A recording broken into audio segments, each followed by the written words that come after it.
देखो first question है इस चैप्टर का, वेरी इंपॉर्टेंट क्वेश्चन है, पूरा याद होगा। यहाँ पर ही खुद लिख सकते हो आप वो कॉपी पर, जब मैं एक क्वेश्चन खत्म करूंगा खुद।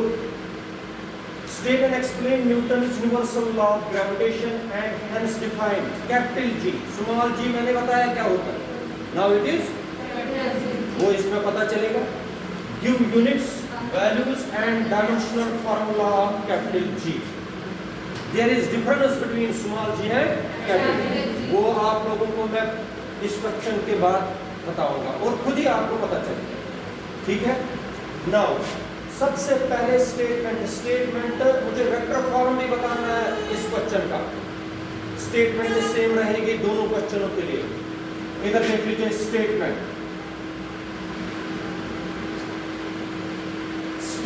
पहले Newton universal law of gravitation की स्टेटमेंट समझाने से पहले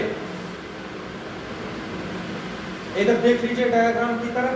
मान लीजिए ये है बॉडी फर्स्ट, इस बॉडी का मास है m1, ये मान लीजिए बॉडी A, और यहां पर एक और बॉडी है, इसको बॉडी B बोलते हैं, इसका मास है m2, और ये अगर सेंटर है इसका O1,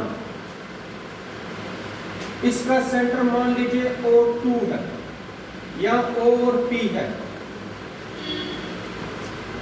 सेंटर से यहां इसके सेंटर से इसके सेंटर तक अगर डिस्टेंस है R,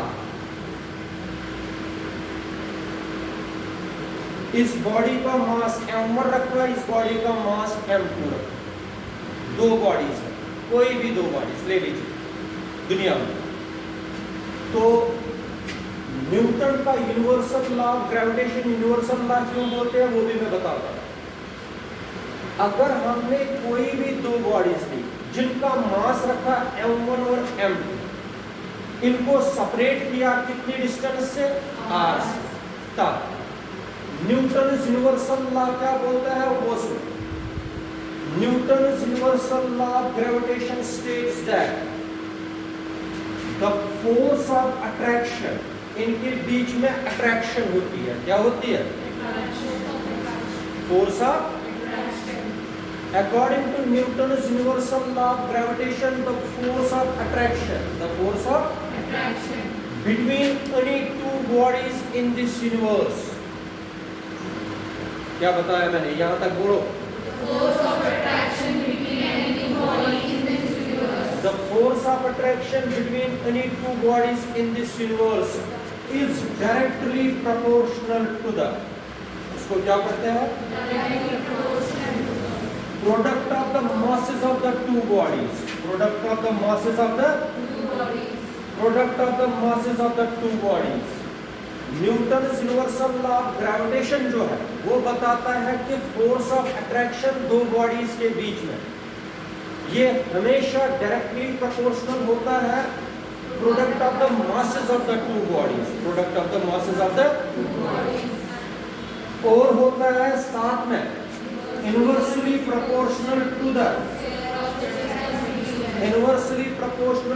square of the distance, square of the between the centers of the two bodies, between the centers of the two bodies, क्योंकि gravitational force is a central force, it is a central force, that is why the distance is taken from the centers of the two bodies. कहाँ से ली जाती है, कौन, distance, ये जो distance है ये कहाँ से कहाँ तक कैलकुलेट की जाती है, इसीलिए आप लोग बोलते हो, स्टेटमेंट तो पूरा सुनो। Newton's universal law of gravitation states that the force of attraction between any two bodies in this universe is directly proportional to the product of the masses of the two bodies and inversely proportional to the square of the distance between the centers of the two bodies, between the centers of the two bodies. याद रखा? तो फिर से बताओ, शाबाश, क्या है, the force of attraction between any two bodies in this universe is directly proportional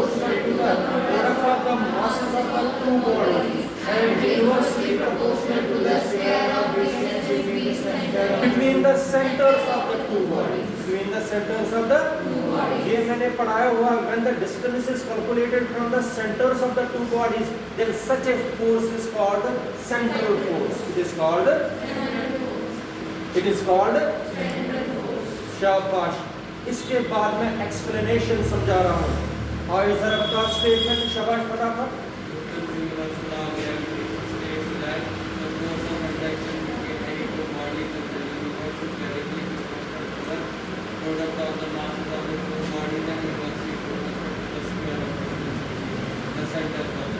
Between the centers of the two bodies. Ritika शाबाश बता दो.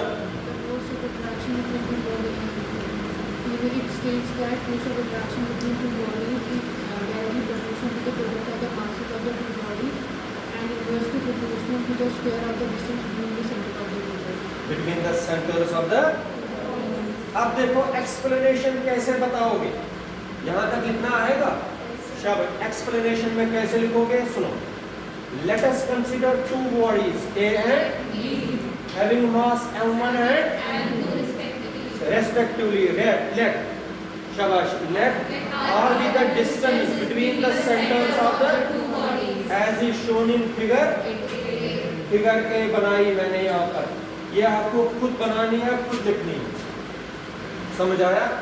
Then according to Newton's universal law of gravitation, F is directly proportional to m1 into F is inversely proportional to 1 upon r square. नहीं बोलते हैं. जब inversely proportional बताया तो ये होता ही होता है 1 upon r square. अगर आप लोग डायरेक्टली प्रोपोर्शनल बोलोगे ना तब बोलना है 1 upon r square. इनवर्सली का मतलब ही है जब मैं बोलूंगा inversely proportional to r square, this means 1 upon r square. This means शाबाश. Inversely proportional to r square. तो जरा कंबाइन कर दीजिए दो इक्वेशन को. कंबाइनिंग फर्स्ट एंड सेकंड हुई गया. शाबाश. बता दीजिए कंबाइन करके. F is directly proportional to m1 m2 upon r. शाबाश. याद रखना जब डायरेक्टली प्रोपोर्शनल को इक्वलिटी में लाते हैं तो कांस्टेंट आता है. क्या आता है? F is equal to. क्योंकि देखो डायरेक्टली प्रोपोर्शनल को मैंने किस में लाया? इक्वलिटी में. तो एक कांस्टेंट आया वो आता है कैपिटल G. क्या आता है? m1 m2 upon this is equation number 3. और यहाँ पर here capital G is constant of proportionality. क्या होता है G? What is capital G? Constant of proportionality and is called universal gravitational constant. क्या बोलते हैं? Universal gravitational constant. बेटा इसका वैल्यू कहीं भी दुनिया में चेंज नहीं होता है. स्मॉल g का वैल्यू चेंज होता है फ्रॉम प्लेस टू प्लेस, लेकिन कैपिटल G का वैल्यू चेंज नहीं होता. इसको बोलते हैं यूनिवर्सल ग्रेविटेशनल कांस्टेंट. क्या बोलते हैं इसको? Universal gravitational constant. इसके बारे में आगे भी पढ़ेंगे. यहाँ तक समझ आया? What is capital G now? Universal gravitational constant. Small g क्या मैंने बताया? What is capital G? Universal gravitational constant. शाबाश. सब कुछ इसके बारे में पढ़ाऊंगा. G के बारे में भी यूनिट्स बताऊंगा, डायमेंशनल फार्मूला बताऊंगा, डिफाइन करके बताऊंगा. सब इस इक्वेशन को बोलते हैं इक्वेशन नंबर 3. और इस इक्वेशन को बोलते हैं Newton's universal law of gravitation in scalar form. क्या बोलते हैं इसको? ये scalar form of gravitation law. एक क्या फॉर्म है? Scalar form of gravitational law यही होता है. इसका वेक्टर फॉर्म भी है, वो आगे पढ़ाएंगे. जरा बता दीजिए what is F is equal to G m1 m2 upon r square. It is the Newton's universal law of gravitation in scalar form. It is in scalar form. शाबाश. अब मुझे बता दीजिए हमें क्या डिफाइन करना है? G. G जी को डिफाइन करने के लिए इधर देख लीजिए, यहां पर जी की डेफिनेशन हम बनाएंगे। जरा आप लोग बताओ, एफ किसके बराबर है? जी m1 m2 upon if m1 is equal to m2 is equal to 1 kg each। जरा इसका मतलब क्या हुआ? ये बॉडी भी मैंने कितनी रखी? 1 kg, ये भी शाबाश। डिस्टेंस मैंने रखी इन दोनों के बीच में 1 मीटर, ये सपोजिशन, ये मैंने सपोज किया। इस बॉडी का मास कितना लिया? 1 kg, इसका इनके बीच में distance 1 metre. Then equation third becomes F is equal to G into 1 upon 1 का which is equal to G, which is equal to नहीं समझ आएगा कहीं पर मुझे बताओ। This implies that G is equal to F, G is equal to F is equal to G, G is equal to, क्योंकि मैंने क्यों ऐसा किया? क्योंकि हमें G को डिफाइन करना, F को थोड़ी डिफाइन करना, हमें किसको करना है डिफाइन? मैं बता रहा हूं आप लोगों को, हमेशा क्राइमिंग करने की कोशिश नहीं करो। जो डेफिनेशन बन रही है इधर ही बनाओ खुद, तब याद रहेगा हमेशा के लिए। इधर देखो, what is G, what is F? किनके बीच में? Between the two bodies having mass now 1 kg। यही वर्डिंग जोड़ूंगा मैं। कितने सेपरेट किए गए हैं? आप देखो, मैं यही वर्डिंग सेपरेट, जो सेपरेट थी इसी को जोड़ जोड़ के बनाएंगे डेफिनेशन। एक बार सुनिए, Newton universal law of gravitation में जो जी है इसको बोलते हैं यूनिवर्सल ग्रेविटेशनल कांस्टेंट, यहां सिंपली ग्रेविटेशनल कांस्टेंट।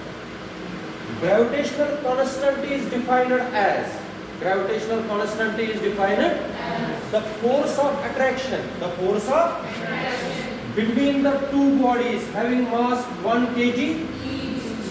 पढ़ो, gravitational constant is defined as the force of attraction between having mass 1 kg each when they are separated by a distance of 1 meter। शाबाश, जरा बोलो, gravitational constant is defined as the force of attraction between any two bodies having mass 1 kg which are separated by a distance of 1 meter। फिर से सुनो, gravitational constant is defined as the force of attraction between any two bodies having mass 1 kg which are separated by a distance of 1 meter। बोलो जरा,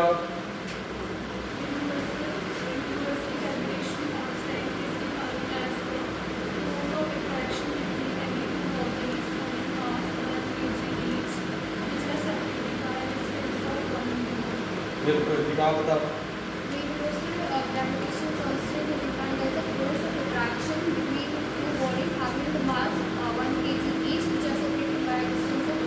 बिल्कुल ठीक, कोई गलती नहीं, खुद बनाइए डेफिनेशन। लर्न करोगे नहीं लर्न होगा, टाइम लगता है लर्न करने में, खुद बनाओ, मीनिंग निकलनी चाहिए। क्या है मीनिंग? अब शाबाश, gravitational constant is defined as the force of attraction between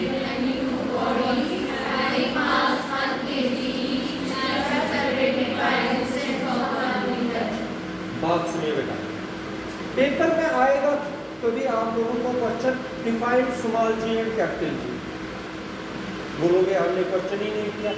small जी वाला वो डेफिनेशन चाहिए जो मैंने पहले बताई, एक्सेलरेशन ड्यू टू ग्रेविटी, और कैपिटल जी की डेफिनेशन ये वाले, ठीक है। ये वाला फैन बंद करना है,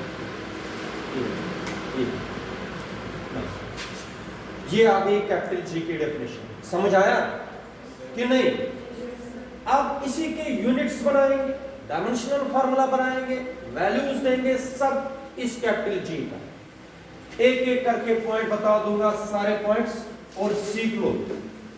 सबसे पहले मैं आप लोगों को वैल्यूज बताऊंगा इसके, फिर यूनिट्स बताऊंगा। या यूनिट्स पहले, यूनिट्स, यूनिट बनाना मैं सिखा दूंगा, फिर आप लोगों को कभी भूलेगा नहीं यूनिट। सबको पता है now Newton's universal law of gravitation is G m1 m2 upon r square. किसके यूनिट्स बनाने हैं बेटा? G, ऐसे लिखो G, ये इधर आएगा, ये नीचे आएगा, शाबाश। क्या आएगा?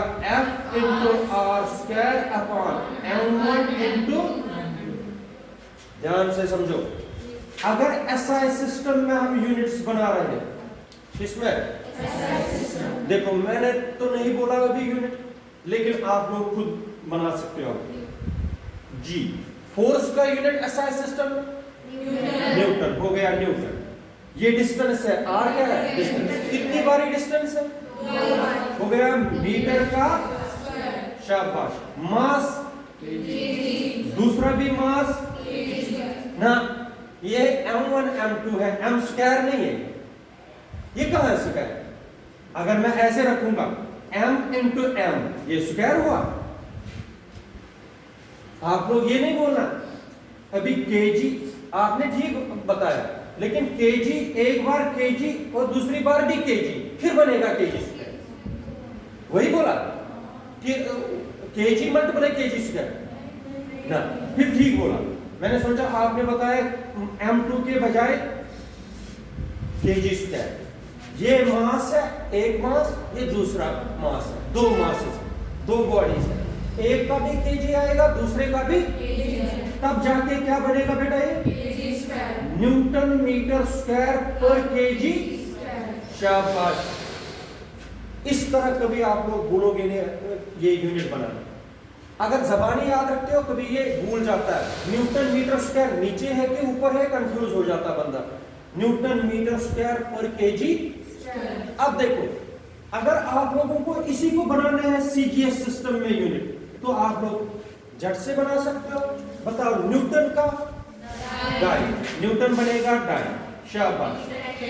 सेंटीमीटर का स्क्वायर, ग्राम का स्क्वायर, ये बन गया किसमें? ये आ गए यूनिट्स एसआई सिस्टम में और सीजीएस सिस्टम में। किसके? ग्रेविटेशनल कांस्टेंट के। स्मॉल जी के यूनिट्स मैंने बता दिए वो, ये अब किसके बता दिए हमने? स्मॉल जी।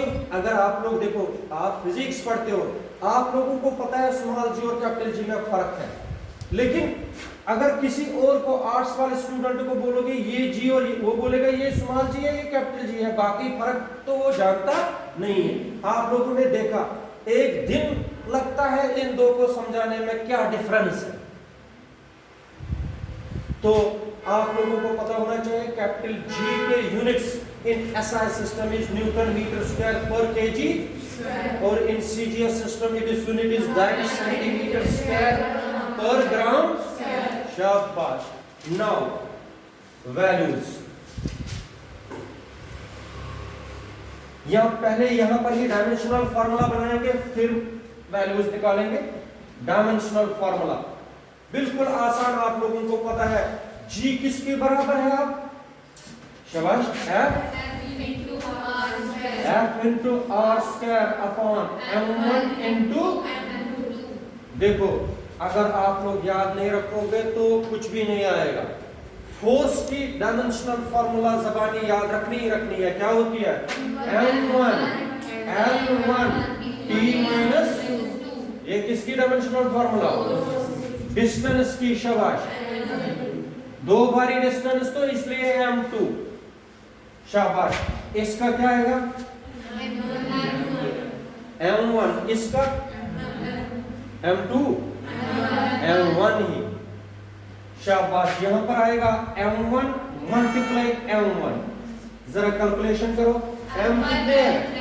m कितने हैं यहाँ? 2। ऊपर जाएगा -2, -2 में से 1 हो गया m-1 L3 What is the dimensional formula of capital G? आएगी निकालना? निकालना आएगी? शाबाश बेटा. What is the dimensional formula of capital G? m-1 and 3. शाबाश. Now values. बिल्कुल आसान. In SI system, the value of G is, SI system में value of G 6.67 into 10 raised power minus 11 Newton meter square per kg. Newton meter square per kg square. ये किस का value है? Capital G का. मगर किस system में?